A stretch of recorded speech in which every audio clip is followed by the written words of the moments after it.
Hi, എല്ലാവർക്കും പുതിയൊരു വീഡിയോയിലോട്ട് സ്വാഗതം. അപ്പോൾ ഇത് ഞാൻ ഇന്നലെ 50 രൂപയ്ക്ക് വാങ്ങിച്ച മലക്കറിയാണ്. അയ്യോ, മലക്കറിയല്ല, പച്ചക്കറികളാണ്. ഞങ്ങളുടെ ട്രിവാൻഡ്രം സ്റ്റൈലും മലക്കറി എന്നൊക്കെയാണ് പറയാറ്. അപ്പോൾ ഞാൻ ഇതൊക്കെ എങ്ങനെയാണ് ഫ്രിഡ്ജിൽ സ്റ്റോർ ചെയ്ത് വയ്ക്കുന്നതെന്ന് നോക്കാം.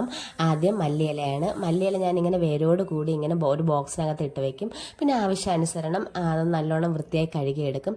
ഇപ്പോൾ നമ്മളിതൊക്കെ ഒന്ന് വൃത്തിയായി കഴുകി വച്ചിരുന്നാലും എന്തെങ്കിലും ഒരു ജലാംശം അതിലിരുന്നാലും പെട്ടെന്ന് ചീത്തയായി പോകും. ഇല്ലെങ്കിൽ നല്ലോണം അതിനെ ജലാംശം പോകുന്നവരേക്കും നല്ലോണം ഉണക്കി സൂക്ഷിക്കുക. പക്ഷെ ഞാൻ അങ്ങനെ ചെയ്യാറില്ല. കുക്കിംഗ് ചെയ്യുന്ന സമയത്ത് കഴുകി വയ്ക്കും.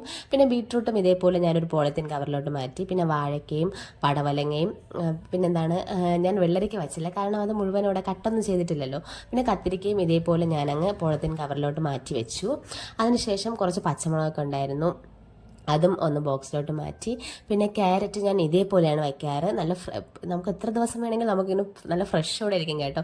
കുറച്ച് വെള്ളം ഒഴിച്ച് അതിലോട്ട് ഈ ക്യാരറ്റ് ഒന്ന് ഇട്ട് വെക്കണം. പിന്നെ ഈ വെള്ളം ഒരു 2-3 ദിവസം കൂടുമ്പോഴത്തേക്കും മാറ്റി കൊടുക്കണം. എന്നിട്ട് വേറെ വെള്ളം ഒഴിച്ച് കൊടുക്കാം.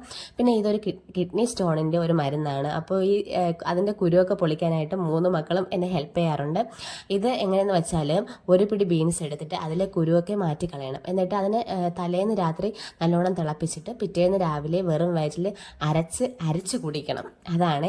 അപ്പോൾ നല്ലൊരു റെമഡിയാണ്. പിന്നെ ഞാൻ വാങ്ങിക്കൊണ്ടുവന്ന പച്ചക്കറിയിൽ ഞാൻ നല്ലൊരു സാമ്പാറൊക്കെ വെച്ചു. പിന്നെ ഡിന്നറിന് അപ്പവും സാമ്പാറുമായിട്ട് മക്കളൊക്കെ കഴിച്ചു. അപ്പോൾ ഈ വീഡിയോ ഇഷ്ടമായാൽ ലൈക്ക് ചെയ്യണം, ഷെയർ ചെയ്യണം. സബ്സ്ക്രൈബ് ചെയ്യാതെയാണ് കാണുന്നതെങ്കിൽ പ്ലീസ് ഒന്ന് സബ്സ്ക്രൈബ് ചെയ്യണേ. അപ്പോൾ ബൈ.